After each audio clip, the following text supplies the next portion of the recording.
What if the very act of forbidding something doesn't extinguish desire, but ignites it, making it burn hotter, brighter, and more irresistibly?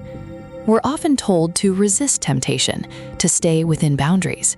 But what if those boundaries are precisely what make the forbidden so alluring?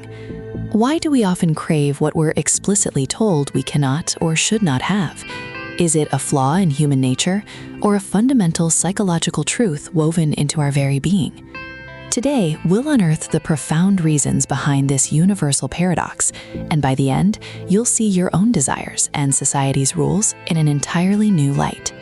This isn't just about fleeting urges or simple rebellion. It's about a deep, often unconscious psychological mechanism that shapes everything from our personal choices to the grand narratives of human history.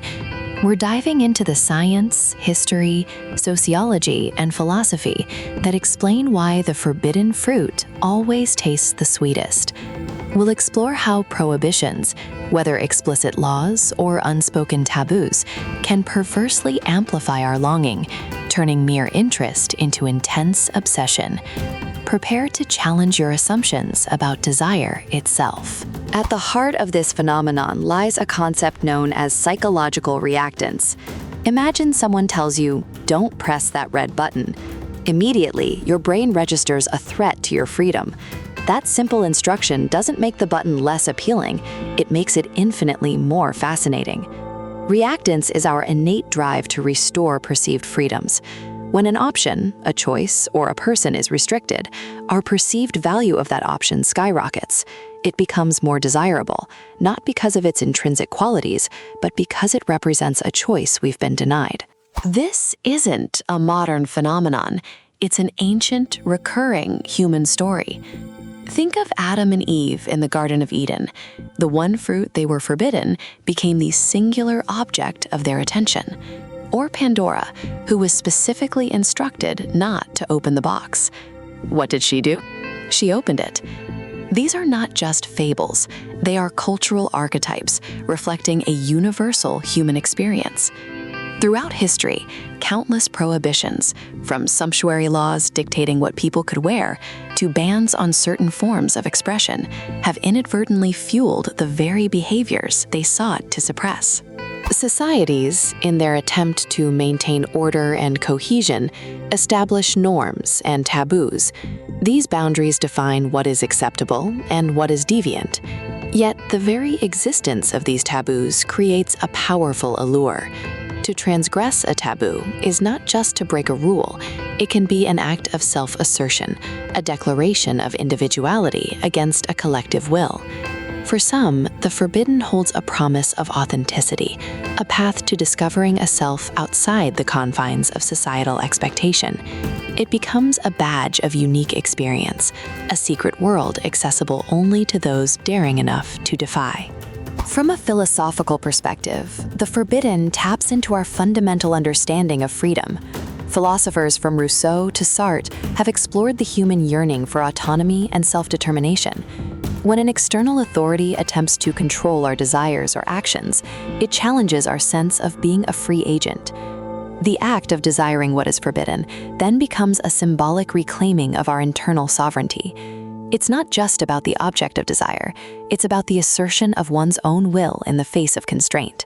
The struggle for freedom is inextricably linked to the allure of the forbidden. So, if a powerful psychological principle dictates that prohibitions fuel desire, what would happen if all taboos were suddenly lifted? Would desire simply dissipate, having lost its edgy appeal? Not entirely. The initial surge of novelty might fade, but our desires are complex, rooted in many factors beyond mere restriction. The key insight here is that while novelty and transgression can amplify desire, they aren't its sole source. Neuroscience offers a glimpse into the brain's role. Our reward system, heavily influenced by dopamine, is exquisitely tuned to novelty and challenge. The forbidden isn't just novel, it often comes with an element of risk, a hurdle to overcome, which can activate these reward pathways even more intensely. The brain is wired to seek out information, to explore uncharted territory. When something is hidden or prohibited, it triggers this intrinsic curiosity, framing the forbidden as a puzzle to solve, a secret to uncover, promising a heightened sense of reward upon acquisition. This understanding isn't merely academic, it profoundly impacts our personal lives. How many times have we fixated on a person or a goal precisely because it seemed out of reach, only to find the intensity of our desire wane once the obstacle was removed? Recognizing the forbidden fruit effect empowers us to question our own motivations. Is this desire truly ours, or is it merely a reaction to external constraints?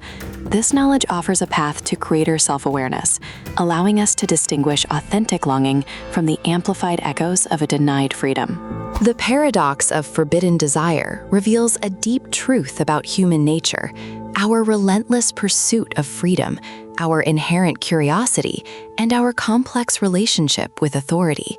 It's a force that has shaped myths, driven revolutions, and continues to influence our everyday choices, often without our conscious awareness.